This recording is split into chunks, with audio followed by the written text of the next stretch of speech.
Josh, like 3 nights later, we're like, let's do like a spoonful. No, let's. So we didn't do a full spoon. We did the tip of a spoon, not a toothpick word, but like double or maybe triple. More than triple, like 5 or 6 drops, not a toothpick dipping. And me and him were like, it's funny because I saw you a couple days. You were really hammered, and you were like, I was really drunk, but I remember that. yeah, that'll leave an impression. Yeah, I think I walked out of the bar and I couldn't stop pacing, and it had the sensation that as I moved, I was getting fresh air. Even it's totally illogical, but I was just like, I need more air. It was cooling your whole body down. Every pore was opening up. I was sweating. Hey, listen, if you can get anything out of this, I'll be thrilled. Oh, we will. We will. And actually, one way or another, we'll have to see how it goes. We'll have a pig queefing. We'll do a whole ostrich. No, we'll do a llama. Yeah, if you don't mind pulling up on there, though, I just plumb forgot to bring it. And will the internet on this mess with anything? Did you say you plumb forgot? Plumb forgot. Oh shit, that's from Connecticut? I guess so, yeah. Plum forgot. I had plum forgotten. I don't know, maybe I might have seen it I might have heard that in a film when I was younger. I don't know. Plum forget. Yeah, my story, I don't know, it might sound interesting to you guys, but it's pretty lame. I guarantee it's not. I guarantee it's not. Well, we'll see, I guess. What gets you going? Why are you doing what you're doing? What's some proud moments? What do you hope to do in the future? And how can people grow this scene? Not prepared for any of that. I stayed in Vietnam because when I first came here, within a few days, people were calling me, hey, all right, dude, let's meet up at 185 on Cui Bien during the day. We're going to walk around and we're going to, I'll show you around and stuff. Instinct, like, I don't know if this is a Northeastern thing or an American thing. I was just like, these people are fucking with me. Like, they're like, I literally put my wallet in my front pocket. Yeah. I'm like making sure I always knew where everything was, because there was like, these people are too nice. I'm like from near New York, where people are like trying to get an edge on each other constantly. Although I should say, my hometown people don't tend to be exactly that way, but yeah.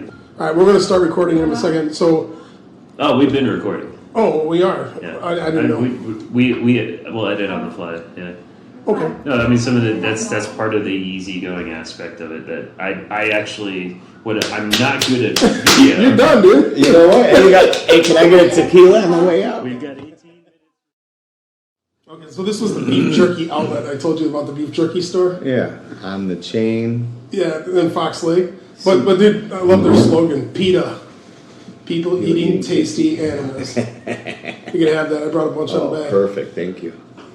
So, my grandmother lived on Fox Lake, right on it. She had a pet monkey. And my grandfather. She had a pet monkey. My grandfather had a bigger belly than you, and he was like, "You don't need to know how to swim if you know how to float." I was like, "Cool. Teach me how to float, Grandpa Paul." He's like, jumps in, his belly pops out of the water. It's exactly what happened. I was like, "Oh yeah, floating's cool." But right on the Fox River, and the monkey used to pick grapes off of Grandma's grapevine, and he'd eat it, and then he'd spit the skin right in my face. It was fantastic. Chico, his name was Chico. Chico, the grape skin spitting monkey. He was a motherfucker. He grabbed me by my hair and slammed my head against the cage a few times. Seriously? Yeah. Whoa. Want to go to Grandma's? No. You know, I would go. We would have Kentucky Fried Chicken and pistachio pudding every time I went, which is only like once a year. Yeah, after monkey face cage. It was a unique relationship back in them days. But pistachio pudding, yeah, go ahead. So here we are. We're gonna dip into. Welcome to another episode of Sexy Meat Talks. Josh, you want to take us where we're going today? So we're here today with Chef Jamie and Mark and myself, and we're going to conduct an interview, which we've already done, but of course we always do this at the end. So we're talking to Jamie because he's a fun guy to talk to. Well, thank you. He's got a good story too. Oh, that's great. Thank you. He enjoys food as we do, and we're gonna try some da bomb. Yeah. So Dub-on? we're gonna eat da bomb hot sauce. I think you have to say This it. is a little tribute to one of our favorite I think you have podcasts. to Hot say it like Ones is an this. amazing podcast. I think you have to say it like this. We're gonna taste Dub-on! Okay. Da bomb. So what Josh think you have to- Josh forgot to mention to you was Jamie has a last name. It's Celeya. Is that correct? That's right. Oh, I'm sorry. Chef I Jamie did, sorry. Celeya, who, we're going to learn his whole story today. But I apologize. before we do, we want to, have a little fun and rock our palates With Dub-on! So Yeah. we're not even being as brave as the people that go on that Hot One show. We're just using a toothpick instead of a whole chicken wing. So what I say we do is instead of just a light toothpick coating, when it kind of scoop a little and get some gooby gobby toothpick like that. You don't mind if I shake it up a little bit, do you? Yeah, it's pretty well mixed. It's really thick stuff. Take your glasses off so I can rub your eyeballs real quick. Yeah. You look like Large Marge. Large Marge sent me. All right. Well, then if you want to rub my eyeballs, I want to rub your balls. Heyo! All right then. See how real this gets? Oh yeah. Oh, he's got a gobby one. All right, Josh. All right. Josh, Get in. gobby. Get gobby, Josh. Great gobby toothpicks. Those could work. Oh, bye, honey. Bye, Gobby. honey. My wife is leaving Thank for work. you. Josh, Where's the guy? We're about to abuse ourselves, honey. Wish us luck. I'm going to shorten my gobby. Yeah. Take a little gab up. All right, I'm de-gobby. I think we're about even now. I think we're All doing right. pretty good. That's a big Mo- gab. I'm gonna. Oh, come on. You're going to what? Put your There we vagina go. on? Look at that. Look, it's still All right, gab. very It's good well. gab. All right. It's good gab. Mo, hi, Bob. gob, yo. Yo. That's uncomfortable.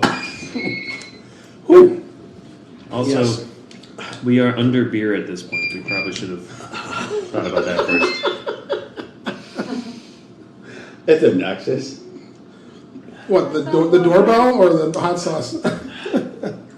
Oh my This is god. gonna get fun. Yeah, it's hot. Yeah. It's annoying. Hot. It ends quickly. It ends quickly? Yeah. Well, No, it's not quick enough. I Not don't really. Oy, oy, oy. Yeah. And the beer was helps bad. for This about was real 1 good. second, and then it just... It's happening. The burps. It's getting real. Was that a hiccup and a burp? Yeah. It's my Oh, body. it just increased a little. It's my body rejecting everything that just happened. Whew.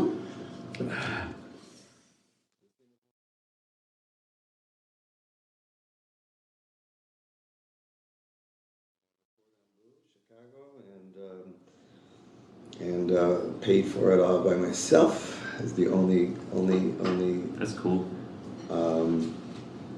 college education that I have, if you will. Got a degree out of that, and it cost $40,000 for 12 months. Wow. And That's I a was little like, pricey. "Fuck me! I'm not even going to be working for the next 12 months because I got to go to school." So I took a loan for $60,000. Mhm.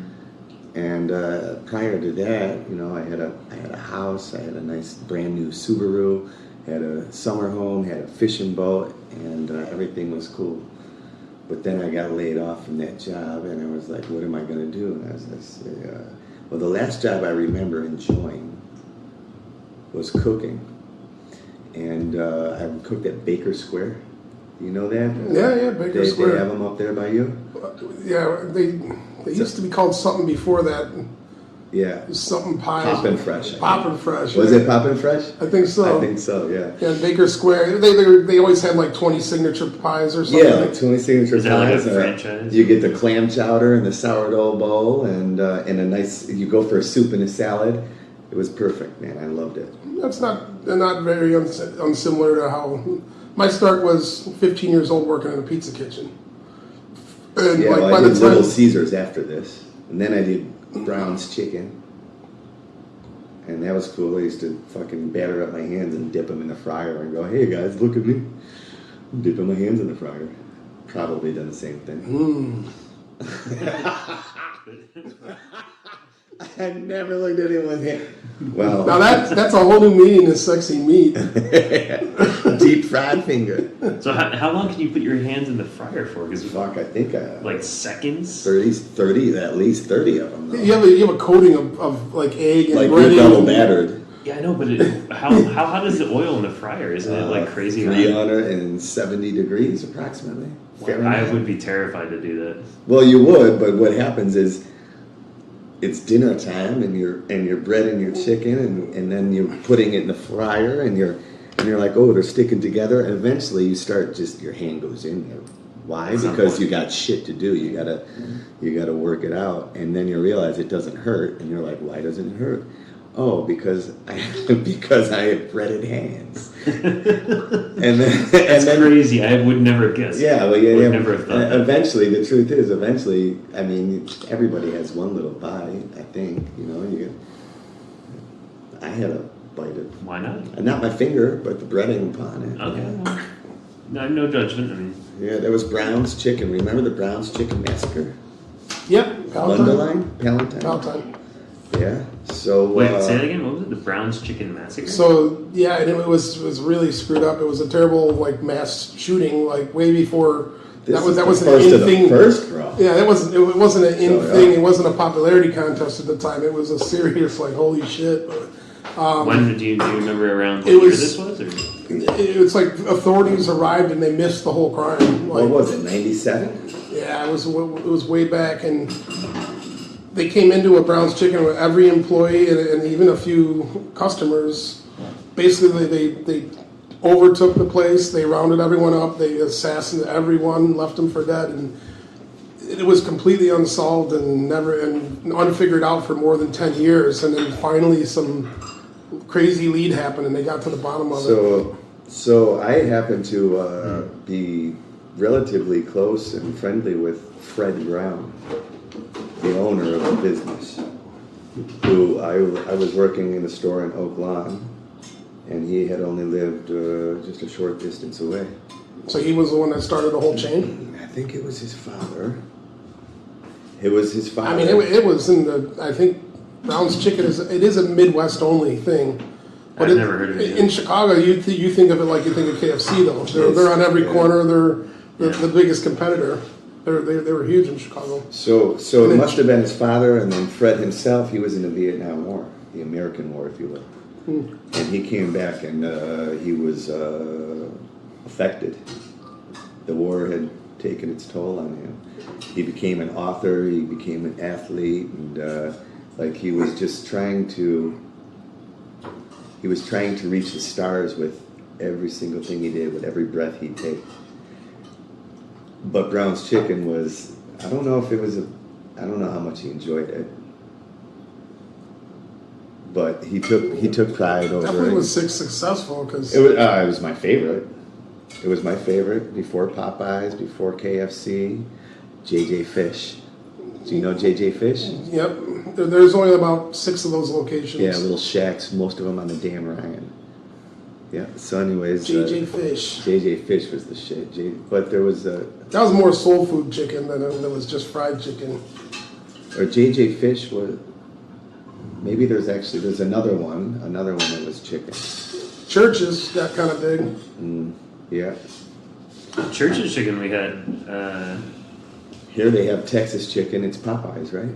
Same thing, different name. Actually, I don't think Texas Church's is Chicken was Texas in the is an Northeast. outlet. We never had them in Chicago.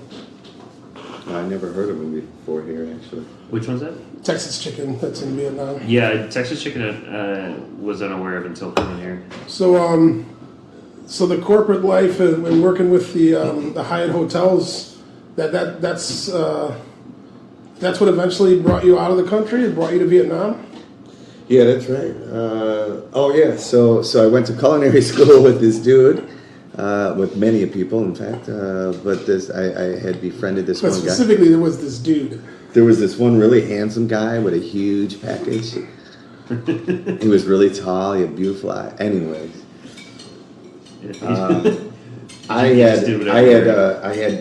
we had to do our internship, and we had to work for like 6 months or 3 months or something in order to get a passing degree. And I got a job quickly. I was working at Irish pubs in the city, and my homeboy from school was like, "It's been 4 months. I haven't found a job. I need something."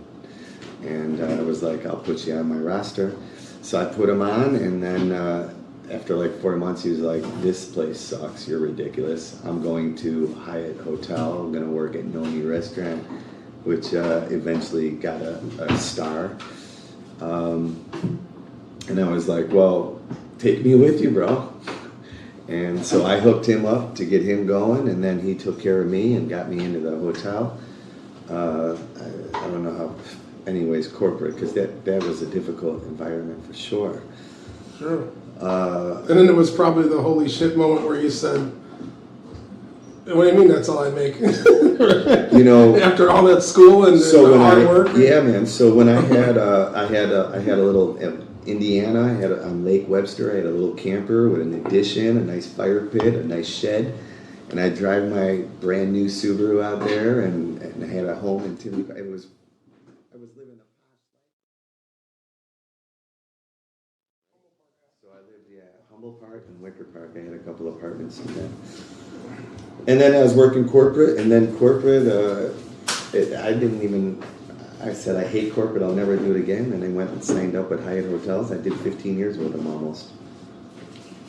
They were great. They took me all over the place, kind of. I moved around in the States from Chicago to Florida. Florida, I went to Guam. After Guam, Vietnam, then San Francisco. And I didn't travel tremendously, but it was moving around quite a bit. I mean, the first time I met you, if I just remembering our brief exchange, I had just moved to Vietnam. This was close to 5 years ago now. That was probably when you first came over, right? Yeah. I only met you probably 3 or 4 months after, yeah. And then we walking down the Bui Vinh party street of the city. Yeah. And I'm wearing my Blackhawks shirt. You were walking. I was definitely sitting. No, you were on the little red chair, like Chicago, with your ass 4 inches off the ground. Yeah. And drinking a 9,000 dong beer. Yeah. You're like, "Hey, Chicago," because you saw the shirt, and I'm like, "Yeah." You're like, "What are you doing here?" I'm like, "I'm just opening up a barbecue restaurant." And you're like, "Really?" You're like, "Well, I'm from Chicago. I'm working for the Hyatt. I'd be the head chef at the Hyatt." And I was like, "Oh, cool," And I remember some of those early conversations. And the first couple times you came visit the restaurant, you came down and I'm showing you the smoker, and we're looking at you. You're like, "You fucker, man! You're living the dream, man. You got your own place." I was like, "Holy shit!" Well, when I first met you, I thought definitely I was the only guy from Chicago in the entire country. That shows my ignorance, right? I was new to the country. I haven't traveled a bunch. There's quite a few Chicagoans today. Today, if you're from the States, you're probably from Chicago. If you're in Vietnam, I was hanging out with like there are a lot. Oh, it was us the other night at the beer tasting. Like 5 out of 7. Donnie to Chicago. Well, he was in Chicago for a while. Yeah. I was a sous chef in Florida. And from Florida, I had an opportunity to become a chef de cuisine in Guam. And in Guam, depending on the operation, chef de cuisine, banquet chef, sous chef, executive sous chef, they kind of overlap responsibilities depending on the operation. So I had no idea what I was getting into as a sous chef in Florida heading to Guam. But yeah, I don't know, I learned a lot. I spent a lot of time learning about operations, working in this environment. There's not really, listen, I love everything about Hyatt. That's why I was with them for 14 years, and I'm not ever going to say I would never go back. But I spent a lot of time learning about operations, business. I was developing my own skills to a business more than I was able to focus on fun, creativity. Go back out into the market to get into the food. Not only that, but to get on the line and get your ass kicked is a sign that you should. It's a nice experience. Getting your ass kicked is a good experience, but kicking its ass is an even better experience. Sure. To get on the line and get your ass kicked, is that chef lingo? Is it like what do you? Well, mean you by don't that? want to lose. I mean, not to get your ass kicked where you lose, but where you're sweating and you're thinking about 10 different plates at one time, and you're like, this guy needs this dish, this guy needs this. The guy, Yeah, and it's very busy. I never worked in the line especially in a corporate world, and Hyatt has a very high standard, so you're expected to pull it off every time, right? Yeah, and sure. And it's like, dude, I used to feed. I remember even my first experience in a pizza kitchen. In a roundabout way, though, you were thrown into the fire, and the pizza place I worked at was a great learning tool. It changed how I looked at a kitchen, because you either kept up or you're just not going to exist in this kitchen.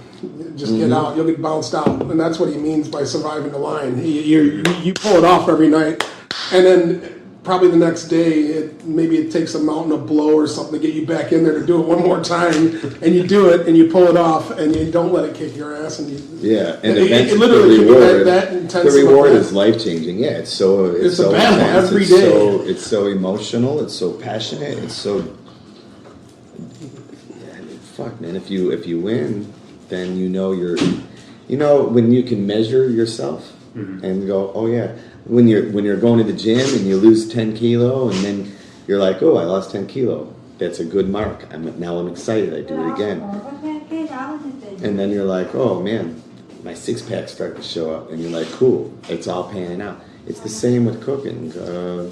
You get on the line and you're gonna lose. The first couple times you're gonna lose, and everyone on the line is gonna say you suck. You let all when you fail, we all fail. And this you bring that get home, your thick man. skin and you Need to learn get thick through skin it, real quick. Yeah. And it's, Because they're not That makes because sense. Makes total because sense. they're freezing your.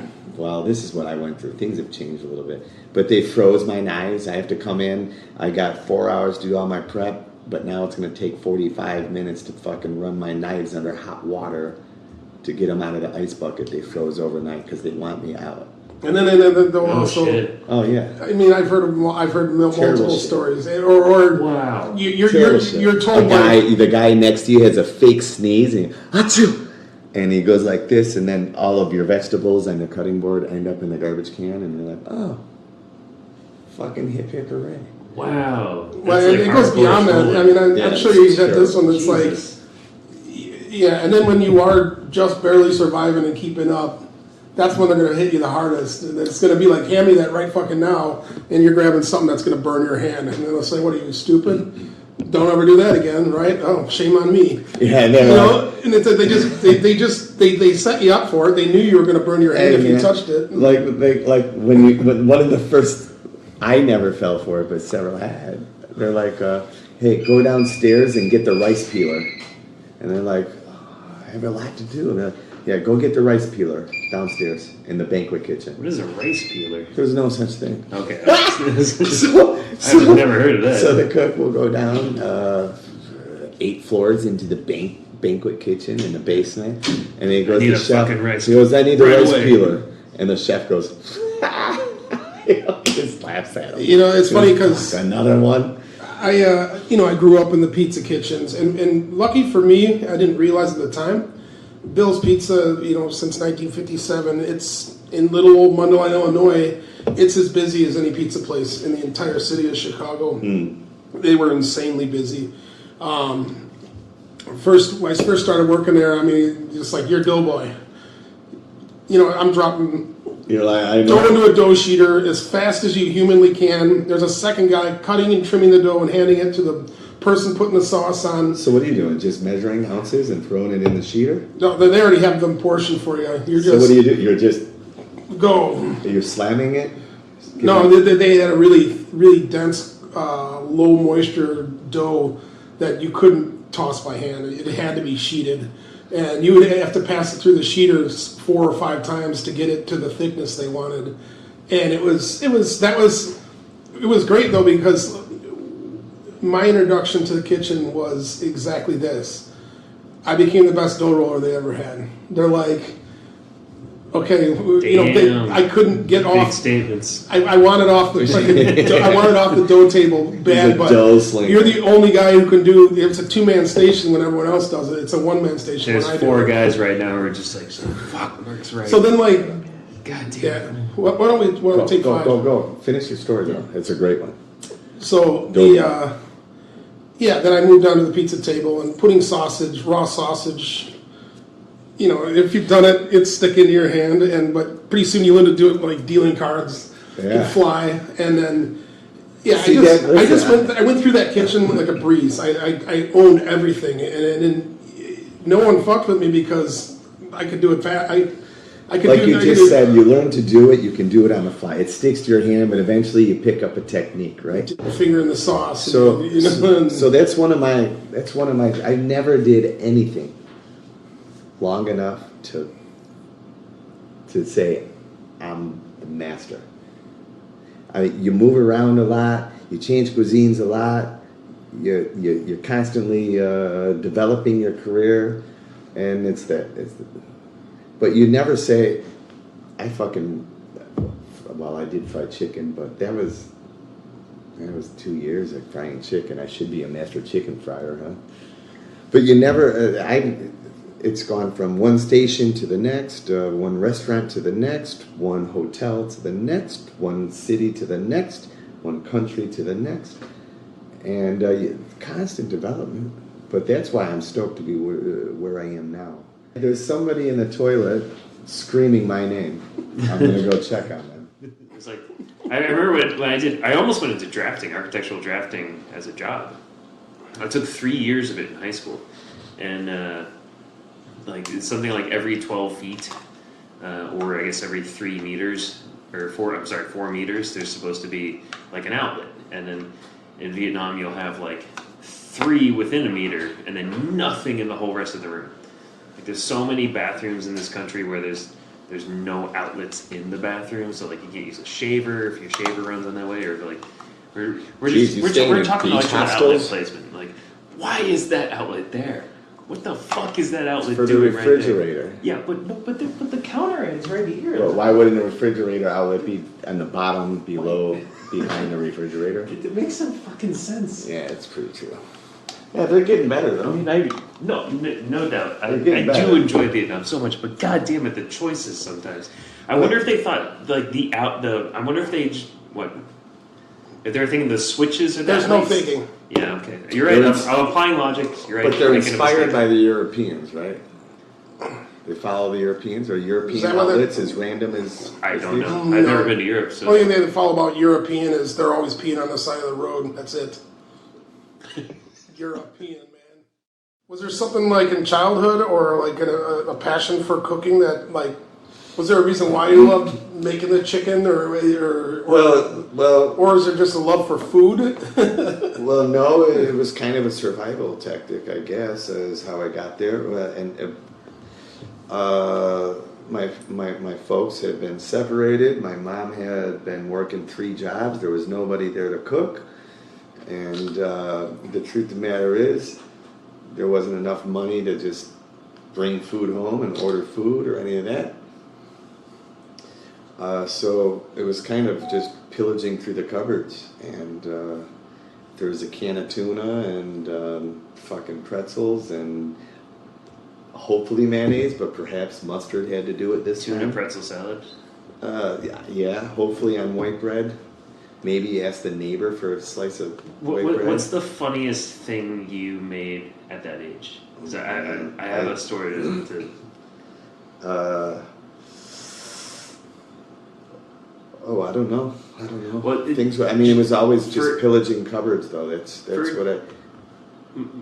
My parents were never big drinkers, to my knowledge at least. But my mom has 1 to 4 bottles a day, and my dad only has like 5 or 6. But it's all in the closet. You're not really sure what's going on there. Exactly, and I think when I was maybe 13 or 14, after a holiday party where like I saw a lot of people drinking vodka, and I was like, oh wow, adults really love vodka. It must be good.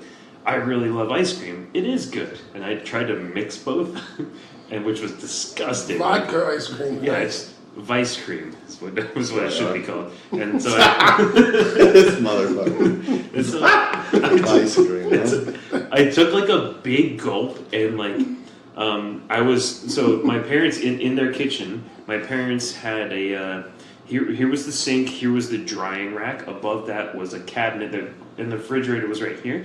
In this corner cabinet was where the liquor was. And so like I brought the vodka down, all done, and then so I take a gulp, and I'm just like I splurt out my nose, out my mouth, probably out my ears, all over like the dishes, all against the wall. It was just like the back of my throat feels like somebody just like wrapped barbed wire, lit it on fire, and just dragged it up and down my throat for a while. It really felt like that? I was 14, and I put like a lot of vodka into it. Yeah. It was just like it was a scoop of ice cream and then a shitload of what I later found was You're a dipshit. grain alcohol. It was I know I'm a dipshit. That's why I'm telling the story. Grain alcohol. It was grain alcohol. Ah. Oh, it's better. Yeah. I just saw a clear liquid, and I was like, "Oh shit, let's use that." Must be vodka. Yeah. Nope. Okay, so then, Because my mom would make like limoncello and stuff like that occasionally, and so that's what that was for.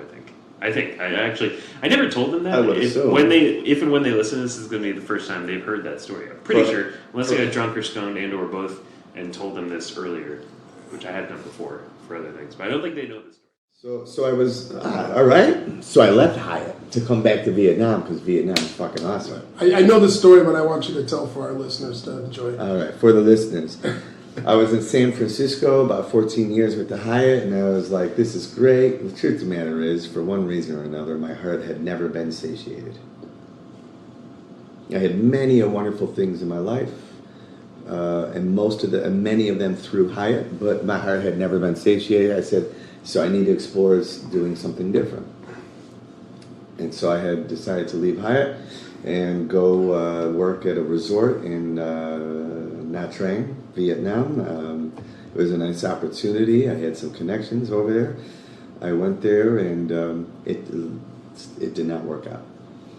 So after 6 months I left there, I came back to Saigon, where I know some people, where I had a few dollars saved up, and I says, I'm not leaving. I'm not going home. I'm not going back to Hyatt. I've taken this challenge to come across the world, and let's see what's next. And I just started hanging out with people. I hooked up with doing some consulting. I was doing consulting, which was very rewarding. Very rewarding. I got to work on my own recipes. I got to bring things to life like I had not been able to do in many of years. Whether it's corporate restrictions or whether it was my own character under the court. I'm not saying that my character perhaps could have been totally different in that environment, but it is what it is, and maybe it's my own whatever. So doing some consulting and hooked up with you guys for a little while at Beacraft. I got an opportunity to introduce some creative new dishes with Beacraft, and this is where I fell in love with a whole new branch of my field of work as a chef, as a F&B, as a culinarian, as a restaurateur, as someone who's in hospitality. The team is amazing. The vision is amazing. Was that a fart? That was a... Nah, it was a furniture. Moving furniture upstairs? Yeah, I think so. The team is amazing. Rhinoceros, yes. And the product is amazing, and the creativity doesn't stop. The ambition never stops. The plans of the business is outstanding, and everything about it is very exciting. And I feel like I've got a little bit of experience that's going to fit in perfectly with it, and I'm excited to move forward with not only Beercraft operation, but to join you and the Oot Oot operation, and just continue to excel with people who are very comfortable to be around. And it is all about sexy meat with us. Well, Mark, you with your clothes off half of the time, that definitely explains sexy meat. Right? I usually am you could just covered in clothing. You could just call it sexy pork belly. It's more and more of our customers are asking for it to come back off as soon as possible. But my wife still loves me and accepts me, so I guess it's okay. I'll roll with it until she says no. Stick to what you know, bro. Well, I did get to go on a little of your journey with you in a way. We bump into each other, and I was following what you were doing, and as our company is growing, the company that I work for, Quandoot and Beercraft, both brands are under the same company.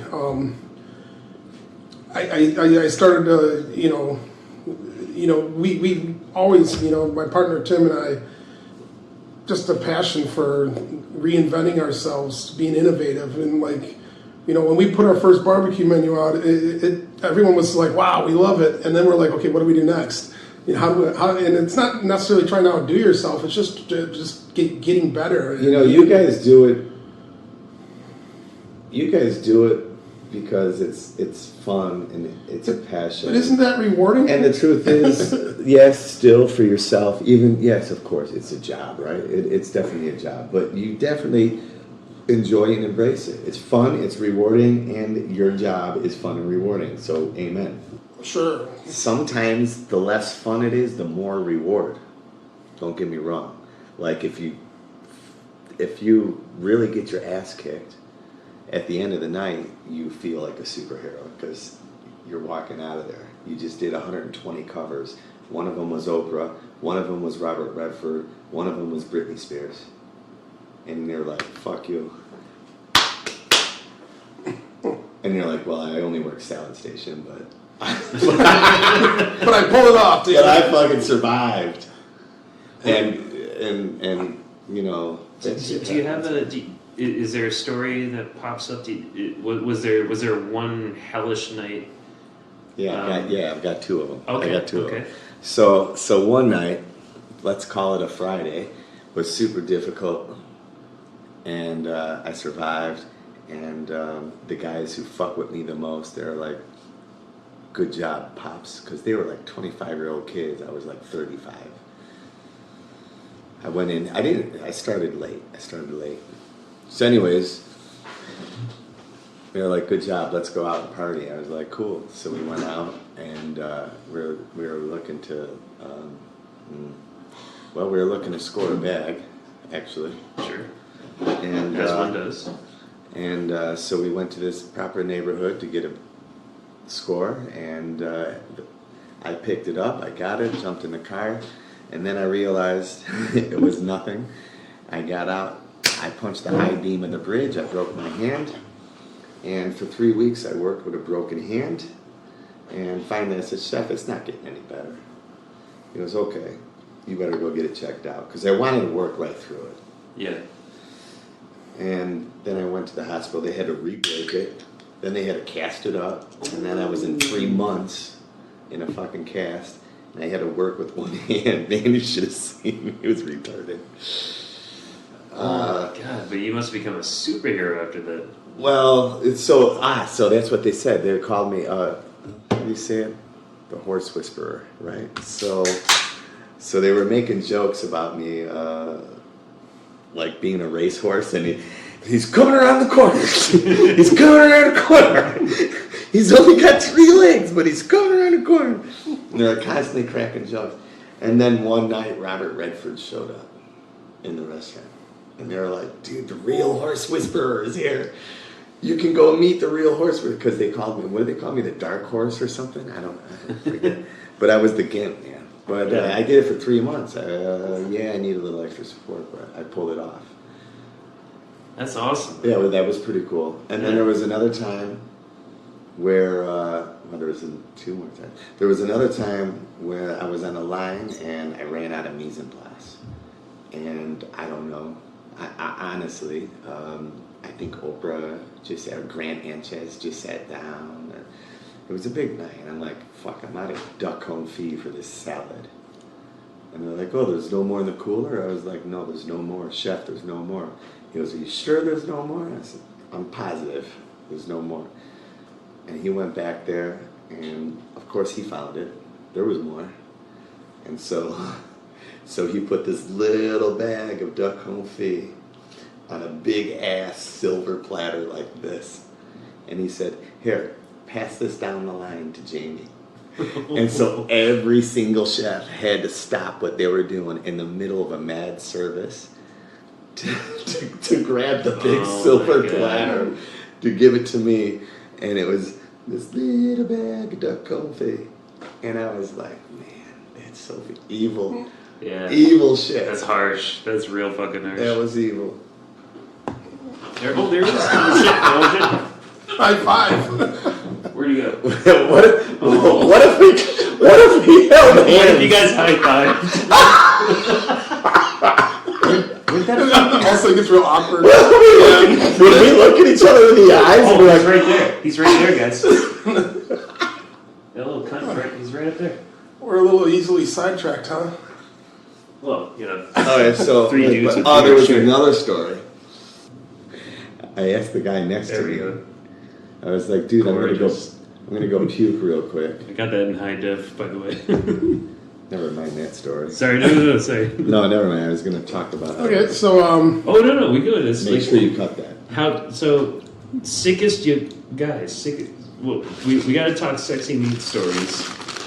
Sexiest meat you've had, but also. Well, let's get into that right away because already I've been thinking about it. All right. I don't think I mean, I so don't how do you want to phrase this, Josh? The sexiest meat ever in your mouth? Yeah. Wait. What meat have you put in your mouth where it just made you just feel so good? I did have a fun experience cooking meat when I was about 17 years old. Me and my guy, my buddy, he came over, we smoked a big joint. My mom hung out the window and she's like, what's that smell? And I was like, it's barbecue, Mom. It's the barbecue. It's something funny with the barbecue. Well, we were just making burgers, cheese stuffed burgers back in 92. That was definitely a pretty cool thing to do. And so we had barbecued them, and then we went to the rooftop. We climbed up to my roof with a paper plate, potato chips, and and a burger, and we ate the burger on the rooftop. And we were like, "What's better, the burger or the weed?" And then we decided, well, the burger is closing the deal here. The burger is the reward after the weed, so it's the better one. And it's, emotion drives how much we enjoy food. So you said that actually most people when they tell us a sexy meat story, it's what you just told us. It's like Winston's from Winston's Burger. It was like that hockey puck his dad would make. Burn the hell out of the burger, and then he was telling like why. So I mean, the truth, and that's what I'm talking about. The truth is, how sexy is the story? I'm not sure, but the relationship with the relationship, the relationship with your first burger or your first cooking meat, it becomes it's an emotional thing that you remember when you're eating everything. I think is there was a I mean, the way that my career went in food wasn't at all something I chose. It was after I left working in restaurants. I had a couple of similar experiences. The one was my first barbecue, and at your house, right? In your backyard, yeah. Yeah. Yeah, right. So, but how it went down was, had all the pizza kitchen experience. My dad had showed me how to make, steak on the grill or burger on the grill. I hadn't done much steaks. I usually left that to my dad. But my mom and dad were divorced. I was the youngest of 3 brothers. I was the one lighting the grill and cooking for the 2 older brothers. I mean, both of my brothers loved to cook too, but it was just like the grill for some reason I gravitated to it. I don't know what happened, but Did you smoke? You just like to be not outside? not initially. But and I can just tell the story quickly, but it is essentially the start of I lit my Weber grill 5 or 6 times a week for its 10-year period. Like every day I came home from work, it's like, what am I trying next? What am I doing next?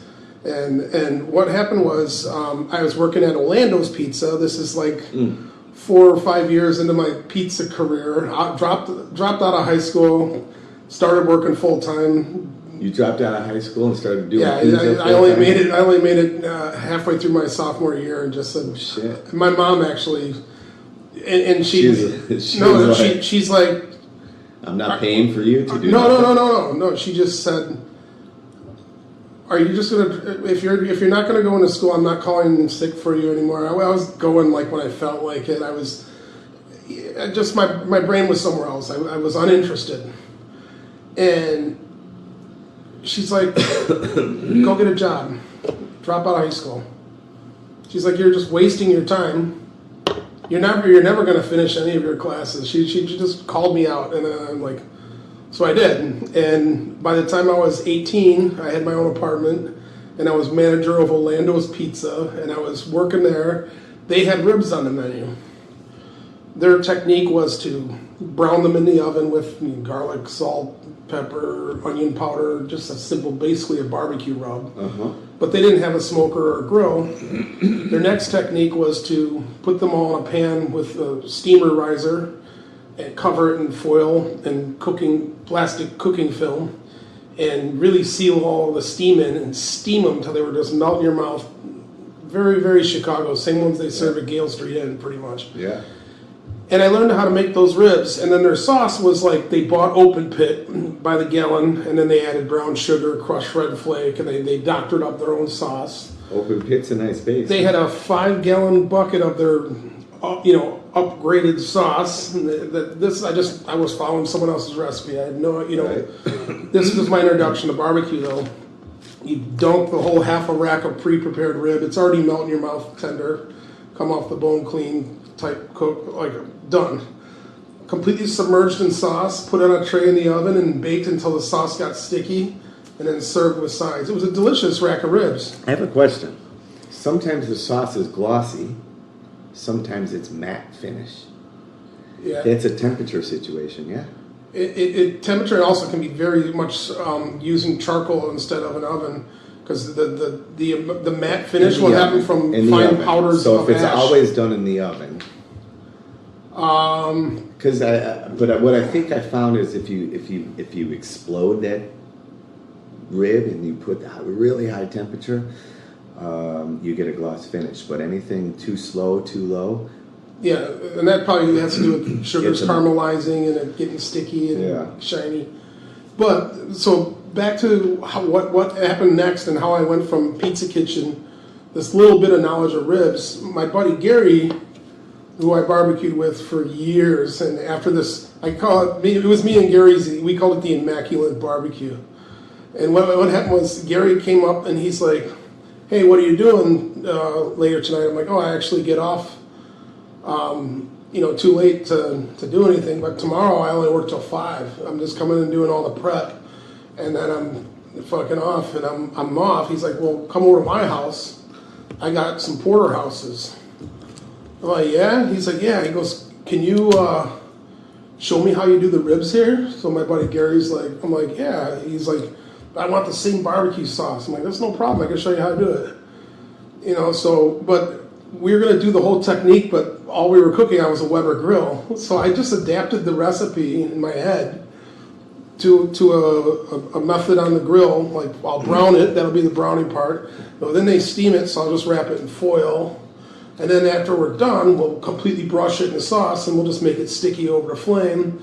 I just kind of converted it to a grill recipe. Gary cooked these like 2-inch thick porterhouses that weighed about 2.5 pounds each. I cooked 2 full racks of ribs, just me and Big Gary. We're both big guys. The steak comes out, and like the ribs will be finished about 15 more minutes. He's like, let's work on these steaks. So we eat the whole freaking steak each, 2 pounds of fucking steak. And then the ribs come off, and we each had a full rack. Jeez. And they were so good. They were so much better than what I cooked in the restaurant. I was acting like I had done it before to Gary. Maybe I've never told him, but maybe he knows I'm a bullshitter anyways. I'm like, oh yeah, the sauce you just do like this, and I go, we'll wrap it in foil, and we'll do it. I was just acting like I knew what I was doing, and everything fucking worked, man. And we both finished the entire rack of ribs each too, full rack, 12 bones. Damn. And we're just like in meat comas, and like that was the start of our friendship. He's like, what are you doing next weekend, dude? Probably meat. I'm like, you grab the steaks, I'll grab the ribs, and then we just started going off from that. Like, let's try pork shoulder, dude. Let's try this. And 15 years of doing that, and then I met So Tim. where is he at now? Doug? Gary? Gary. Where's Gary today? He's back in the States. Me and him were doing cash catering parties together, and me and Gary with our home ovens and my smoker and Gary's grills. We catered a wedding of 250 people. We pulled it off. Everything hit the table at the right time. Like we were figuring it out, and then I got the opportunity to open a restaurant here, and dude, Gary could totally smoke a menu somewhere. He's an incredible chef. So is he? You keeping in touch? Is he come to see you? It's hard for him to get out here. He's a really big guy, and I mean to the point where I mean his health is good. He's doing good now, but he had a mild stroke a few years ago, and it's been a challenge for him to. That story you just shared, I kicked myself in the ass because while I was going to culinary school and learning techniques and learning recipes, of course I'd come home and practice them. And I bought the KitchenAid. I made my own bread. I would make a blackened salmon with strawberry salsa, and I would do the whole. My good girlfriend, she had her bachelorette party was her and 5 dudes. And we went out on Lake Michigan and went fishing for salmon.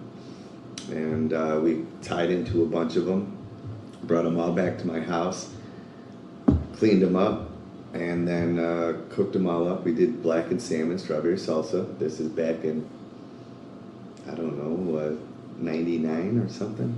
It was cool back then. It's still cool now.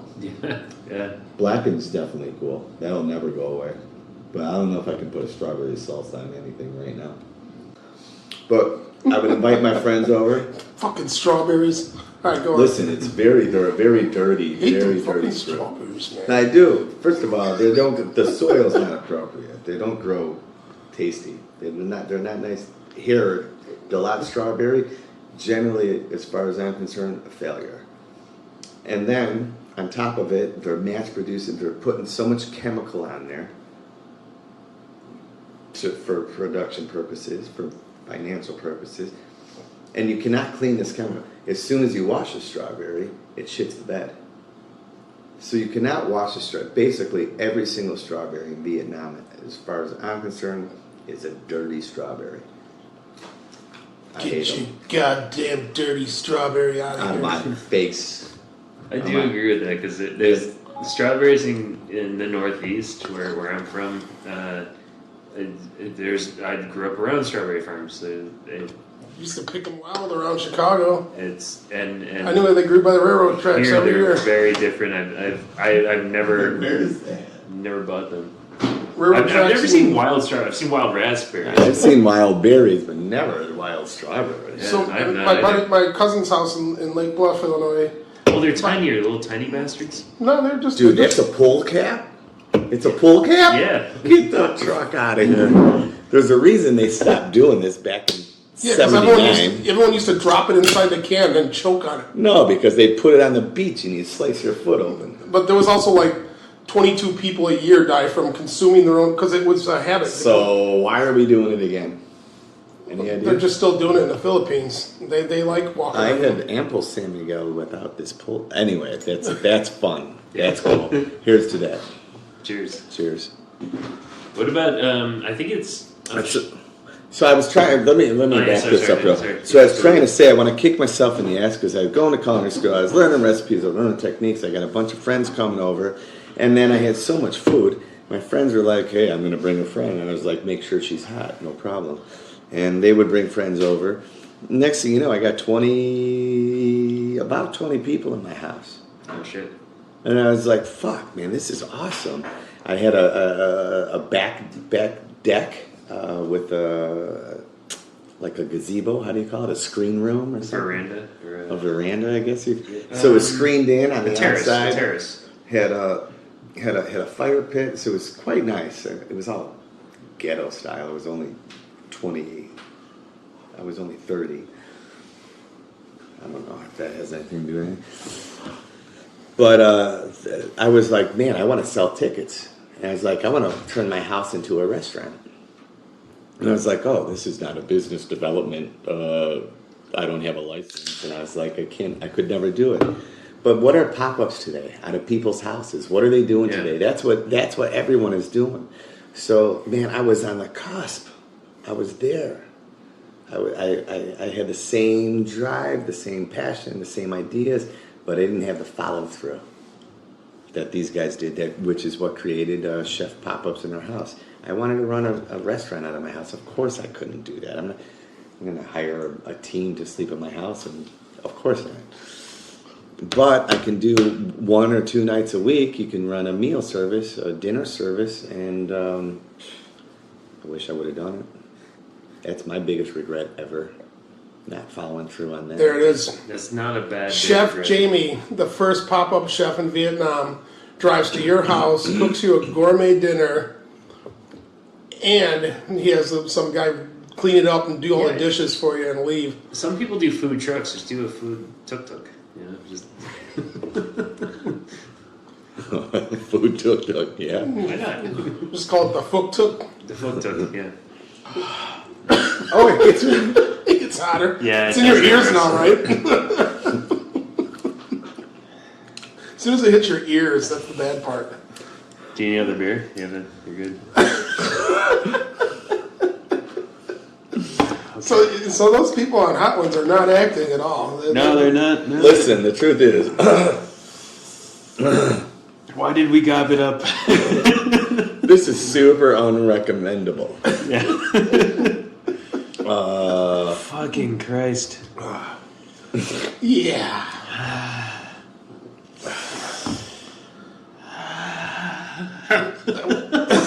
You got more nuts? They helping?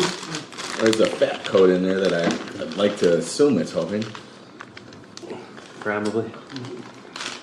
They say, Fat. or shooting citrus, lemon. Oh my God. God damn.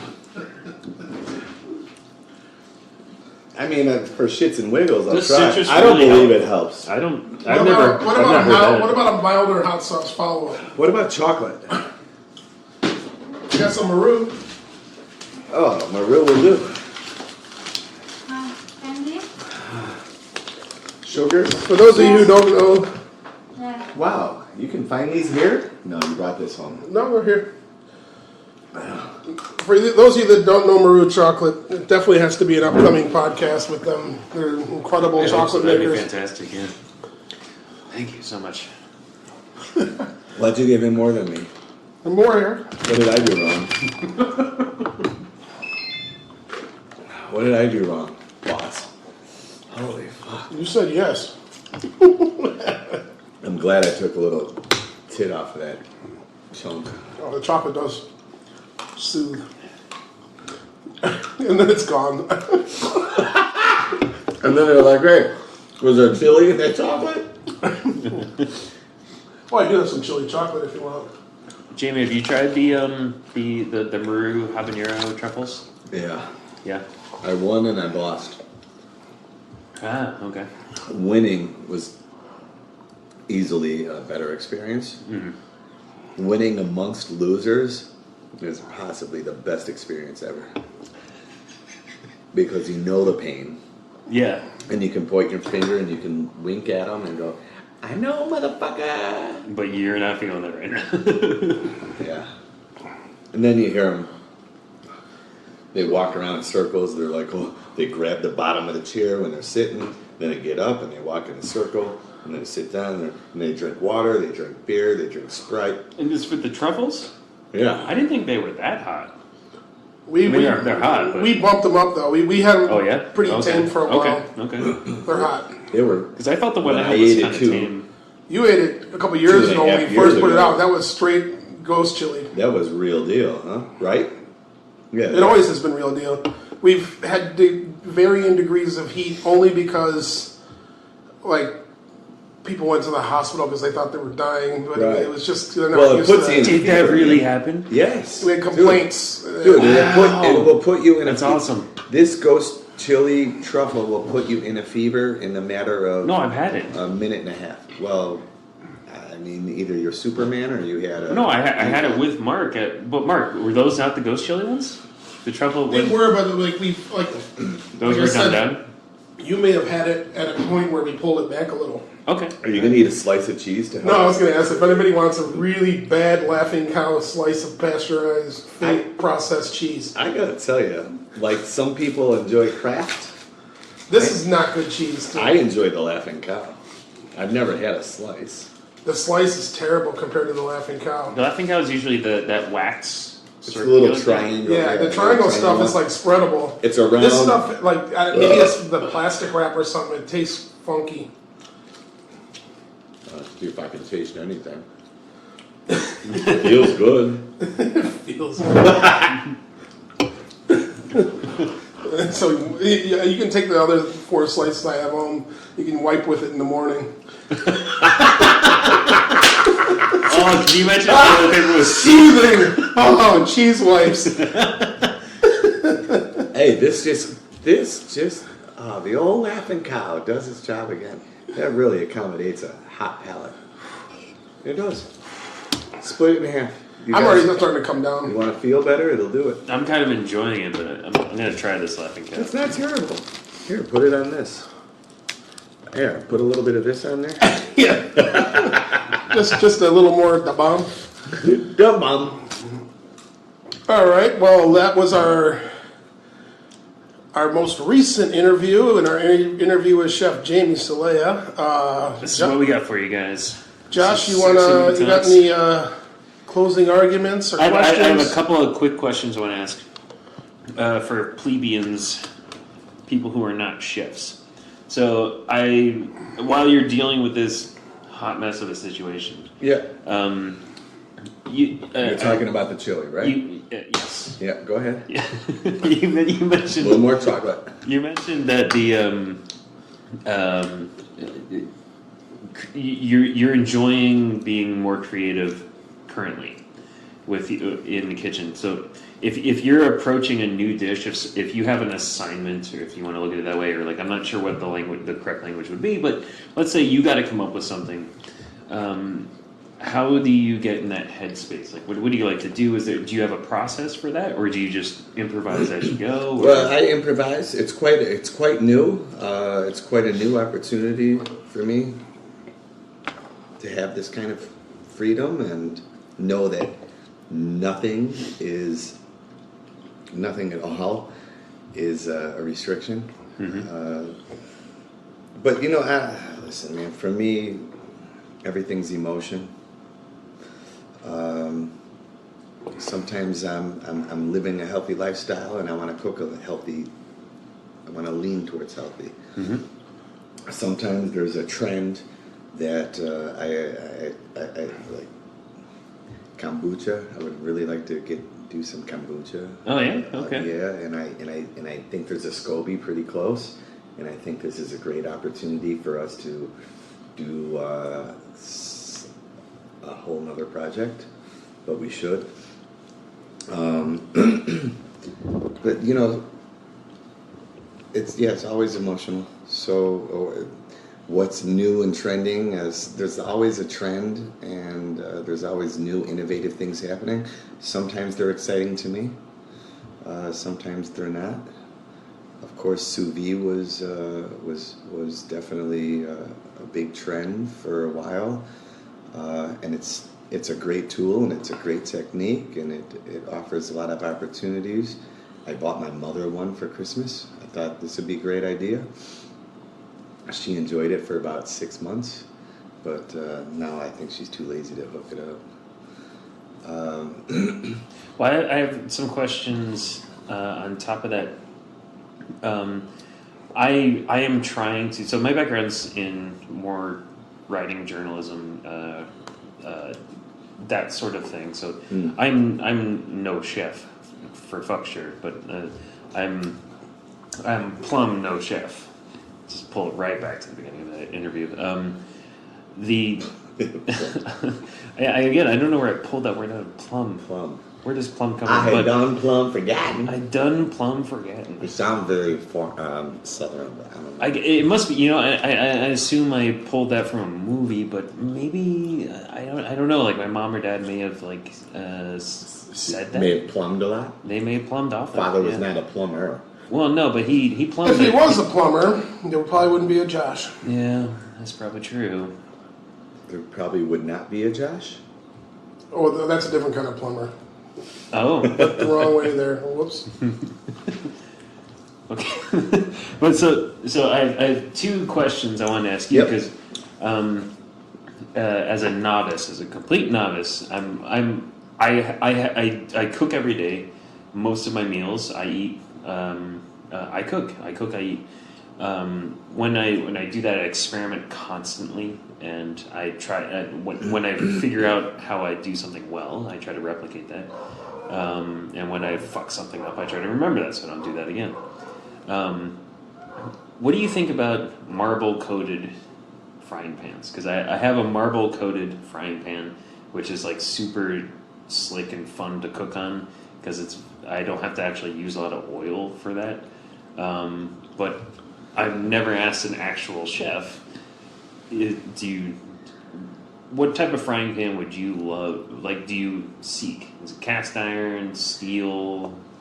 Yeah, so a marble-coated frying pan, I think you have a natural non-stick Okay.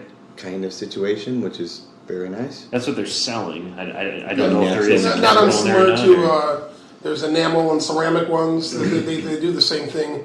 It's just it's a safer, and I mean the Teflon stuff that we grew up with is terrible because Yeah, very Teflon is toxic. not it's good for toxic and it people. ends up in your food every time. Yeah. No matter how they say, oh, well, we do it like powder coat, and it only comes off in microscopic particles at a time, and it doesn't affect your. It's all terrible. But you got to factor in that there's the heat index. It holds heat longer. Yeah, or how to, and It sometimes. Oh, it takes sure longer does, 'cause, like, so it's longer to I've noticed get that. it heated. Yeah. And also, I've spent a lot of time in kitchens too. Not as much chefing as him, but more as just making bacon and cheese sauce. But I have used copper. I have used cast iron. I have used Teflon. I've used anodized aluminum. I've used. I thought copper. Can you cook on copper? I thought that was toxic. Or is it tin? Is tin toxic? There's a lot of copper. There's a copper exterior, which is It- brilliant okay. heat distribution. Yeah, Okay. the strength of each of these different things I just mentioned will have different properties. A well-seasoned cast iron pan can be just as non-stick as Teflon. There's a reason You know? it's still here, man. Yeah, it fucking works. My- It's brilliant. My mother It has holds a a flavor. complete It set. delivers a flavor. And any inherent things that get into your food, like iron, you need in your bloodstream anyways. So Right. it's a win-win. Yeah. It's like my mom drinking has- a sour beer. You get probiotics and a buzz. Yeah, it's great. Why wouldn't you? Just go A for it. Flemish ale, nice little Flemish ale. So actually, My mom has an awesome assortment of cast iron. in her you're kitchen. saying Fantastic. as an amateur cook, you enjoy your stone-covered pan. You're enjoying Yeah. the marble pan. I am enjoying and it. you I should. just- It's Yeah. a way to answer the question and expand on what Jamie said. It's just a way safer non-stick surface is all it really is, and it Okay, also cool. has good heat. I was a little worried. It has good heat distribution as well. It certainly seems to, yeah. And yeah, so that's. I feel like I don't want to go back, but the reason I wanted to ask the question is because like it once seems too good. Once you go granite, man. Whew.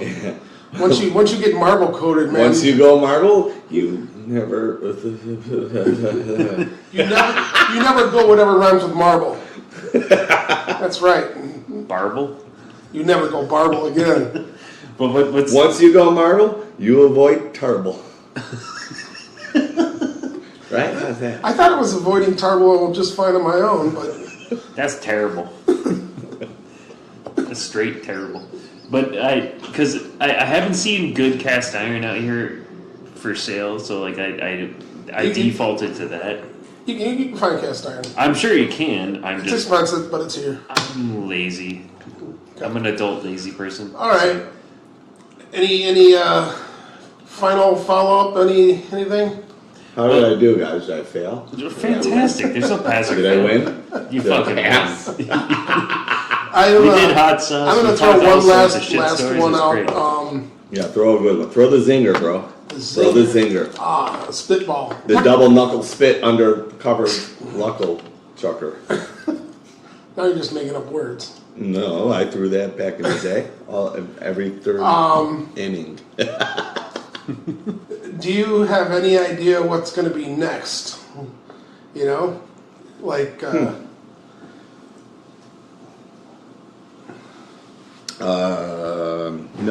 No. Fair enough. And you know what? Because you just jumped into a brand new thing, and I'm sure you're still exploring it. But I enjoy, and that's what I do, man. I enjoy to explore. I allow my destiny, my energy to take me places, and the truth is, some think it's a terrible thing, but I don't plan. I just go. And every time I don't plan and I just go, things work out well. I'm happy with where I'm at today. I'm happy with what's happening. The truth is, I don't know how much more I could ever ask for. Where I am today, all of my challenges, all of my successes, everything is very, very common and mild and simple. But it keeps a smile on my face, and I'll just keep going the same route. Yeah. I seem to get luckier with every risk I take. Therefore, I encourage other people, and will always encourage myself, to continue to take more risks, to put your shit on the line. Maybe you don't know what's ahead, but put it out there, man. Go for it. And it's always worked well for me. You just gotta stay positive, and it's been good. Who knows what's next? Cool. It'll be food. Amen, brother. That's a great answer. I'm living proof of it. You're living proof of it. Yeah. Josh is living proof of it. We're all not in our native countries, where we went somewhere and took a chance on something, and now, like, the more we explore it, the more I want to share it with other people and tell other people, hey. Yeah, have the balls to take a risk. Go for it. I mean, yeah. So many people are stuck with society leaves this impression. You got to have the white picket fence. You got to have the car. You got to have 2 cars. You got to have a car garage. You got to have kids. You got to have a proper school. Well, or you could just not do that. You could also just shit, where are the kids? They're on top of the car that drove through the fence. They went through the garage. No, but I mean, I wasn't. I don't plan to follow anything other than my heart, and I don't let my brain make my decisions in my heart. And who knows what's next? I don't know. It'll always be food affiliated. It'll always be social. It'll always be hospitality. Because I enjoy seeing the smiles on people's faces, whether it's a good beer, a good cocktail, a good food. It's about making people smile under very simple, common circumstances. All right. That's the goal. Let's cheers to that. That's Amen, cheers, brother. Cheers. Cheers, guys. Thanks All for right. your time, huh? Thank you. Thank you so And much. now Jamie. we are free to get the hell out of here and go have some sexy meat. Yeah. Whatever it is. Whatever you choose it to be. Zip. Beep, beep, beep, beep, beep, beep, beep.